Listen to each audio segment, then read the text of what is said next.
What if the person you love the most is the one you're not supposed to be with? Not because it's wrong, not because they're broken, but because their purpose was never to stay. You didn't meet them by accident.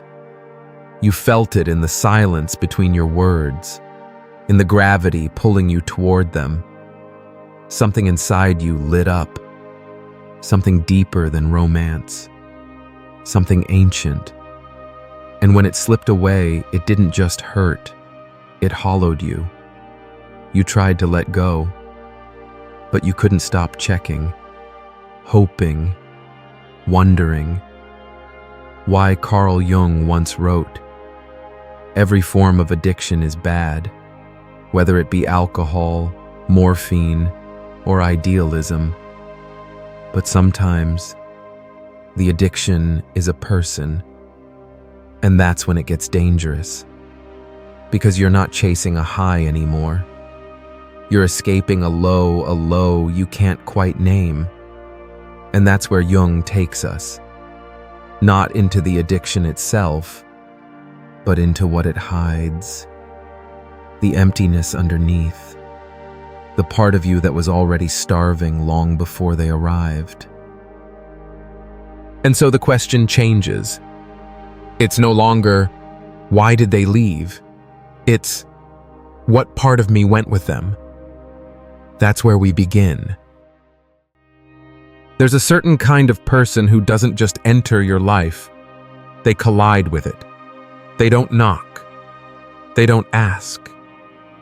They arrive like memories, sudden, strange, familiar, as if you've known them long before you ever met. And from the moment they speak, something in you stirs. It's not fireworks. It's not butterflies. It's deeper than that. It's recognition, like your soul leaned forward and whispered, "There you are." But they're not here to stay. And maybe some part of you always knew that. Because love like this doesn't unfold, it erupts. It doesn't build slowly, it consumes. And when it ends, it doesn't just leave a scar. It leaves a silence so loud you forget what it felt like to breathe before them. You try to make sense of it. Was it timing? Fate? Some cosmic mistake? But Jung, he would offer you a different answer. He would tell you this wasn't punishment. This was precision. The universe sends us someone we cannot keep, not to break us, but to reveal us, to show us the parts of ourselves we've hidden under achievement, distraction, or politeness. Parts we buried to survive now begging to be seen. They don't come into your life to complete you. They come to reflect you, to mirror back everything you forgot you were. And that's why it hurts so much. Because they don't just touch your heart. They awaken your shadow, your unmet needs, your suppressed desires, your unloved inner child who still thinks they need to be chosen in order to matter. You call it love. But what you're really feeling is exposure. They become the emotional emergency button you can't stop pressing, hoping they'll rescue you from the storm they helped uncover. But they won't. They can't. Because they were never healing. They were the highlighter. A spotlight on the wound, not the cure for it. And here's the thing no one tells you. You're not addicted to them. You're addicted to the way they make you feel temporarily whole. The validation, the spark, the illusion that, for a moment, you were enough. But that's the trap. Because the moment they pull away, and they always do, you're left with the ache. Not because they took something from you, but because they revealed how empty it already was. Jung understood that these people aren't accidents. They are archetypes, messengers. They come dressed as romance, but underneath, they are mirrors. And in them, we see our hunger, not for them, but for the parts of ourselves we lost long ago. So, no, this isn't about them. It never was. They were simply the invitation, the opening, the beautiful, brutal reminder that if someone can wake you up like that, it means you've been asleep to yourself for a very, very long time. And maybe, just maybe, that's the real love story. Not with them, with you, with... The question is, how do we begin that return? Because if the ache was never about losing them, then maybe the healing isn't about getting them back either. Maybe it begins somewhere else. Most people, when they feel pain, reach for distraction. They block, they unfollow, they swipe, scroll, binge, book a trip, start a new habit, chase a new face. We call it moving on. But if we're honest, it's more like moving around the ache, around the silence, around the truth we don't want to touch. We tell ourselves it's about them, what they did, what they didn't do. But deep down, we know better. Because the obsession didn't start with their smile. It started with our emptiness, the way they made us feel alive, wanted, chosen. That wasn't about them being perfect. It was about us being disconnected. Carl Jung didn't treat addiction like a disease. He saw it as a symptom, a message, not from the body, but from the soul. And the message is simple. You've strayed too far from yourself. We think addiction is about the thing we keep coming back to, the bottle, the message, the validation, the drama. But what if the real addiction is to not feeling, not sitting still, not being with what is, not facing the law that's been quietly running the show? Because let's be honest, we're not really chasing a high. We're running from a low we can't name, a low we never gave ourselves permission to feel. And maybe that's the real problem, not the craving, not the relapse, but the refusal to listen. Addiction is the psyche's way of begging for attention, not to be judged, but to be witnessed. It's the soul knocking at your door, saying, "Hey, there's something inside you that you've forgotten how to hold." And the truth is, it's not about having more willpower. It's not about quitting cold turkey. It's not about deleting contacts and pretending you're healed. It starts with a question, a quiet, trembling question. What part of me am I trying to numb? And that question, it doesn't demand an answer. It demands honesty. Because healing isn't about fixing something broken. It's about meeting something abandoned. It's about returning to the room inside you where the lights have been off for years. Dust everywhere. Windows boarded shut. A room called self. Not the version of you with the right answers and the good intentions. The real one. The quiet one. The creative. Alive.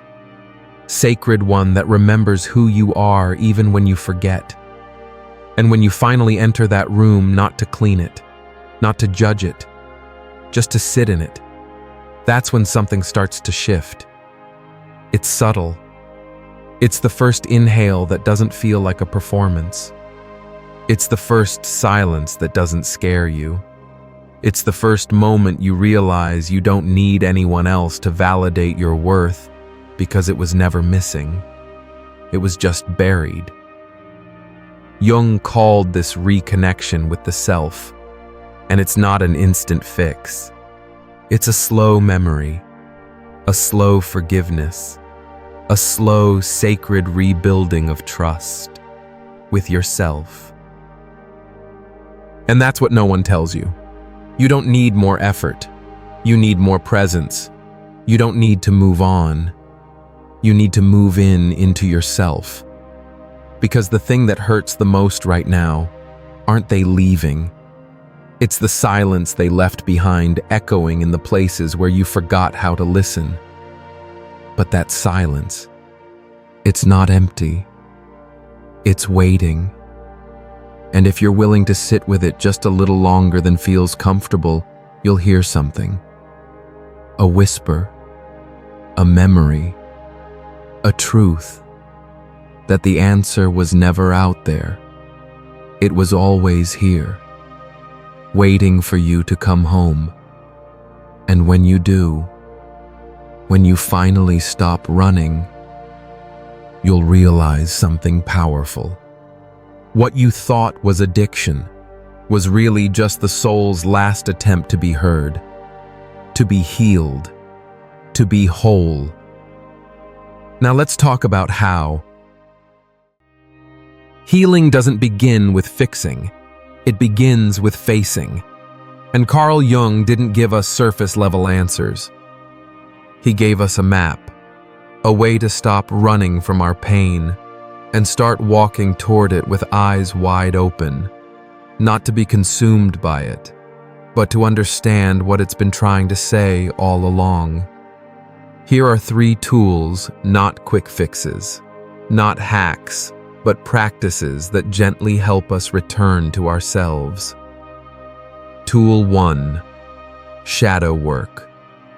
The shadow isn't some dark force out there. It's the part of you that was once tender and then got silenced. The anger you weren't allowed to feel.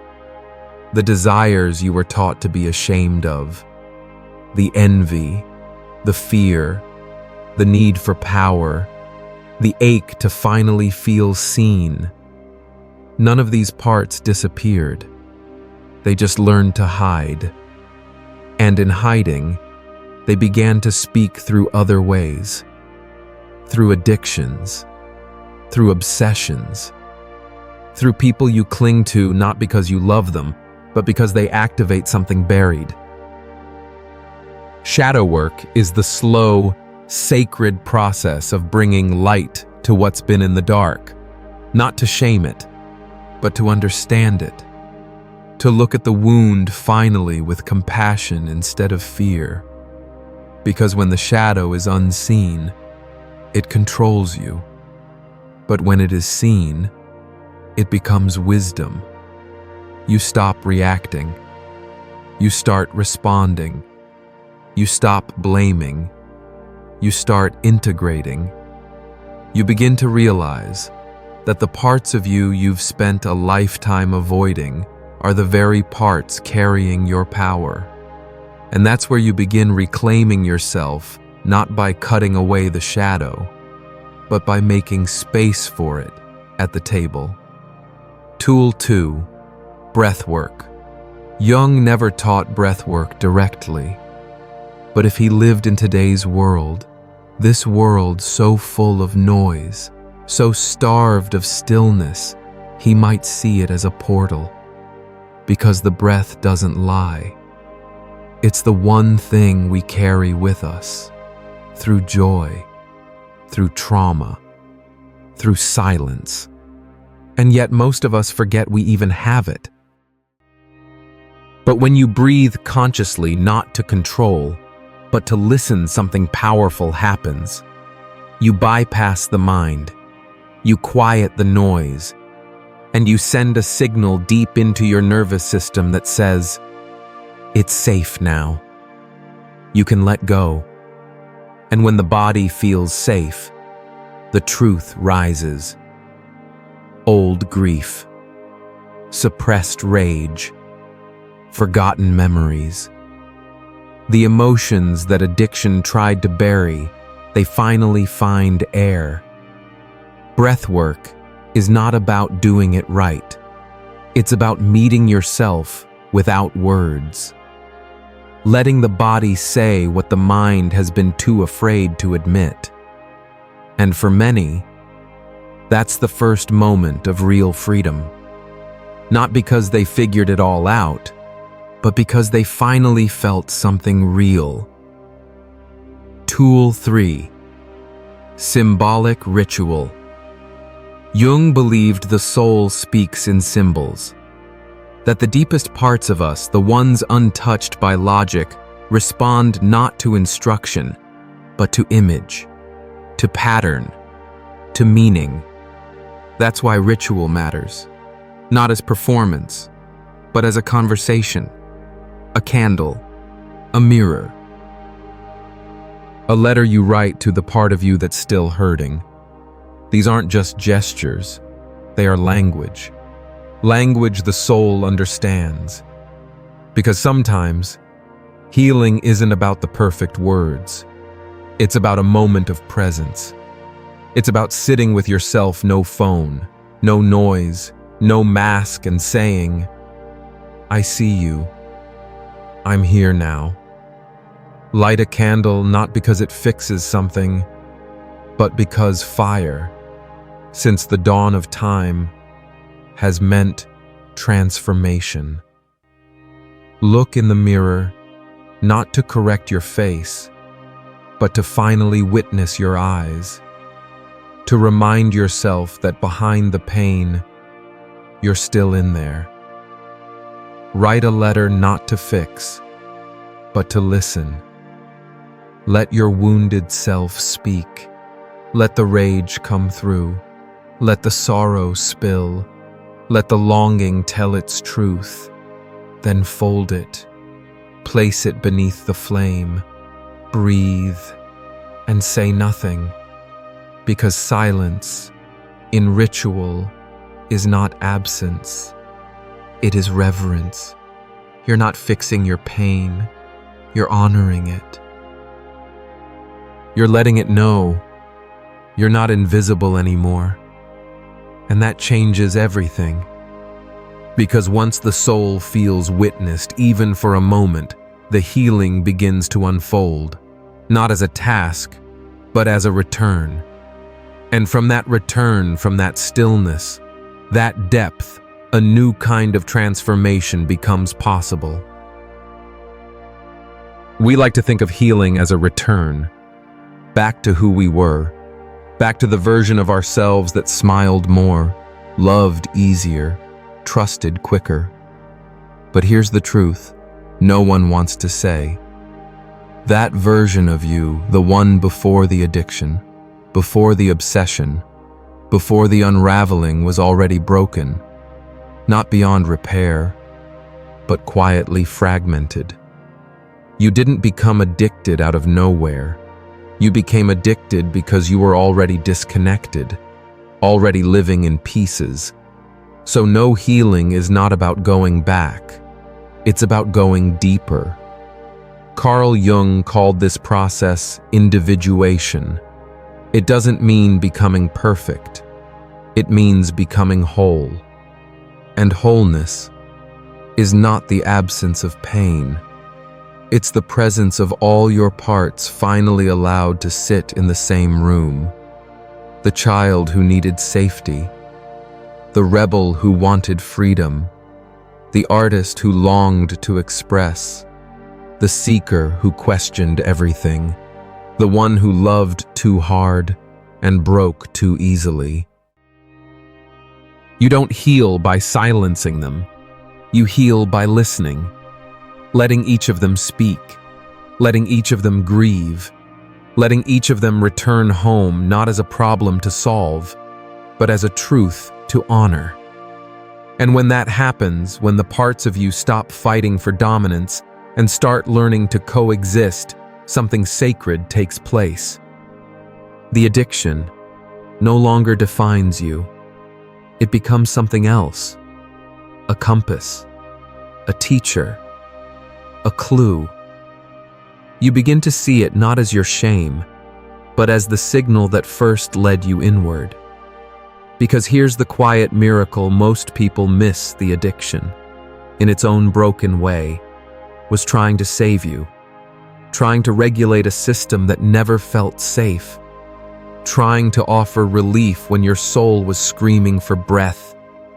And now, you're finally ready to hear what it was trying to say. Not you're weak, but you're hurt. Not you're broken, but you've been disconnected from yourself for a long, long time. This is what makes healing honest. Not trying to be who you once were, but becoming someone new. Or rather, someone real.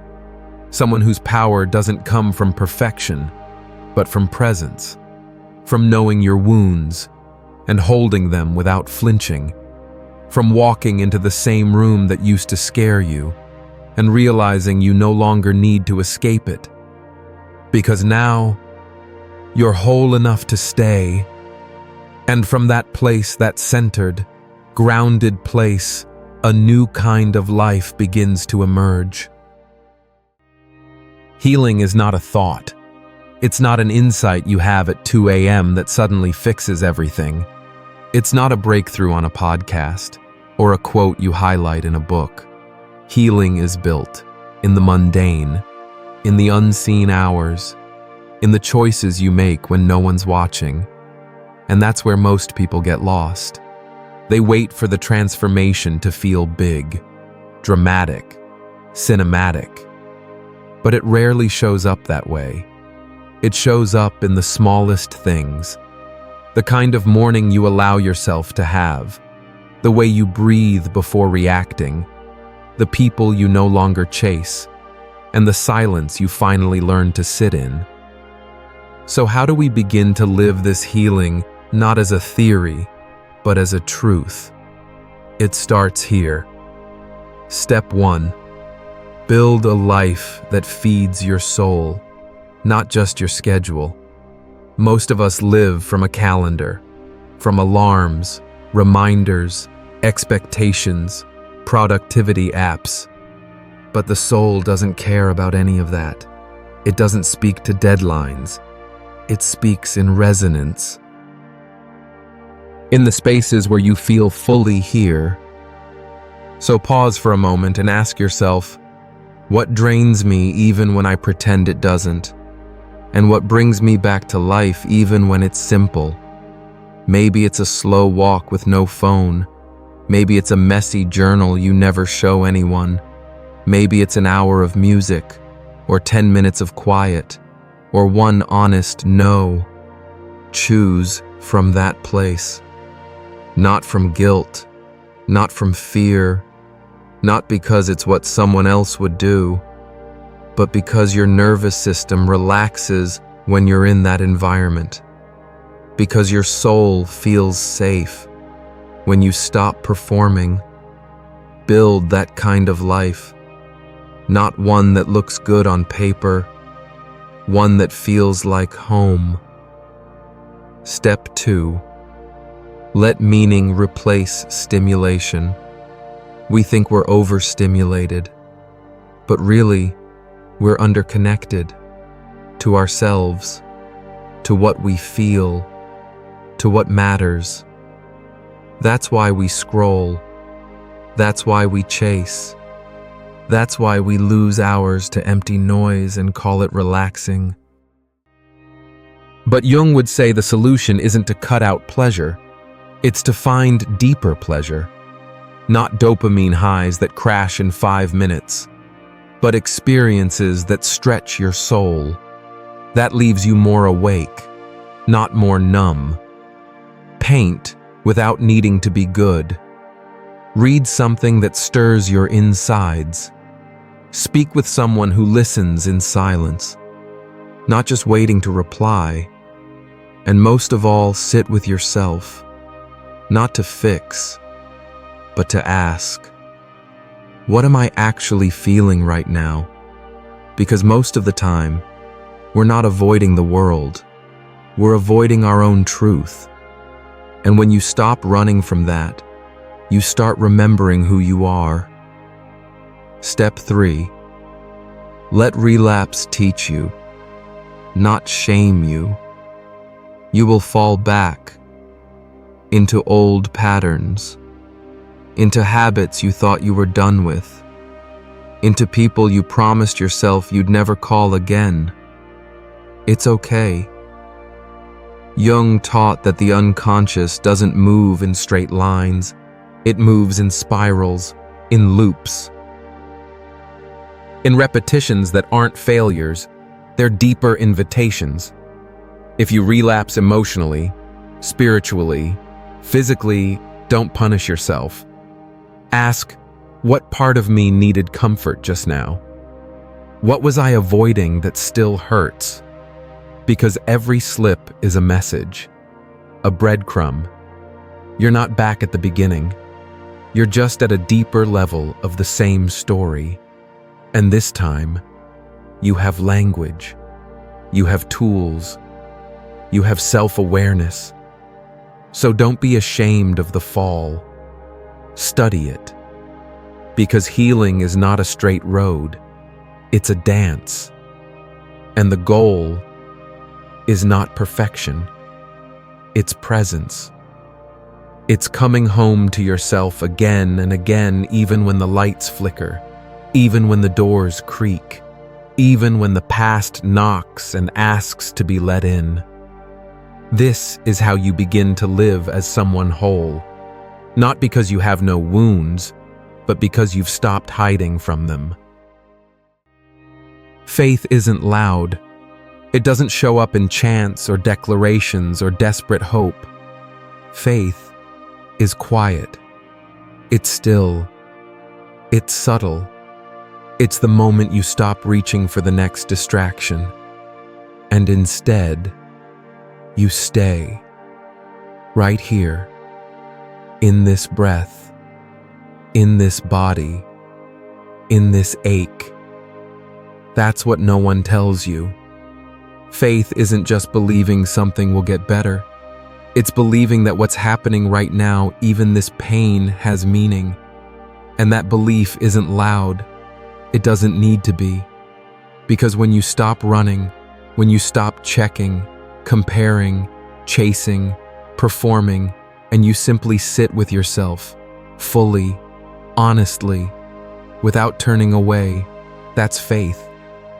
Not the kind that hopes someone will save you, but the kind that remembers you were never lost.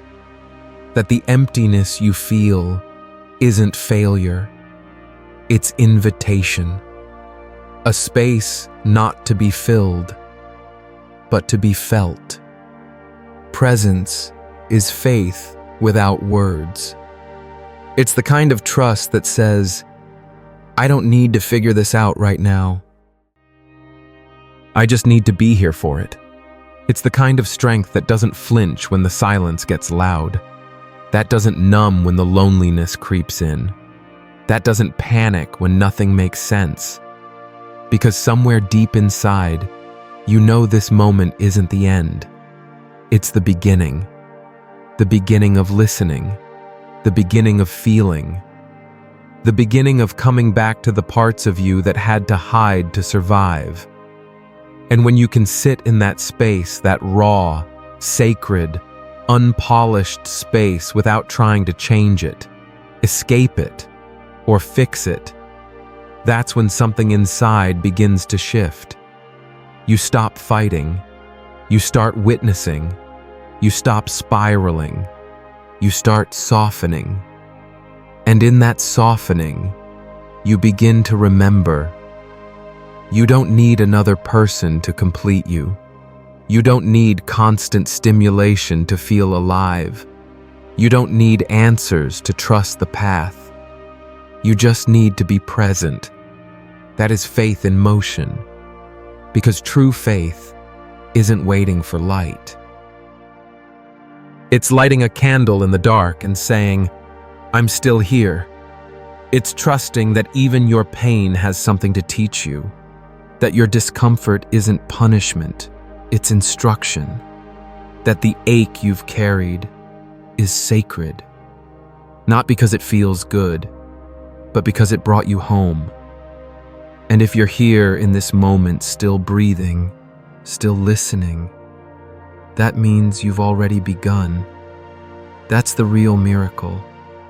Not the part where everything gets better overnight, but the part where you stop abandoning yourself, where you choose to stay with yourself no matter what's rising. And that's the kind of presence that rebuilds everything. They weren't sent to complete you. They were sent to crack something open, to stir the quiet places in you that had long gone numb, to bring to the surface the pain you buried and the self you forgot. They were not the ending. They were the beginning, the mirror, the trigger, the divine disruption. And now, the healing that's yours, not to perform, not to prove, but to return to the breath you forgot you had, to the shadow you were taught to fear, to the stillness inside you that was always waiting. This journey is not about becoming someone new. It's about unbecoming everything that pulls you away from your essence. You are not broken. You are unfolding. You are not behind. You are awakening. And if something stirred in you today, not loud, not dramatic, but soft, still, and deeply familiar, let that be the sign that it's time to come home to yourself. And if it feels right, leave a quiet echo in the comments, "I'm coming home." Let someone else see it and realize they're not alone either. And if you haven't already, follow Echoes of Thought. Because this isn't just a channel, it's a mirror.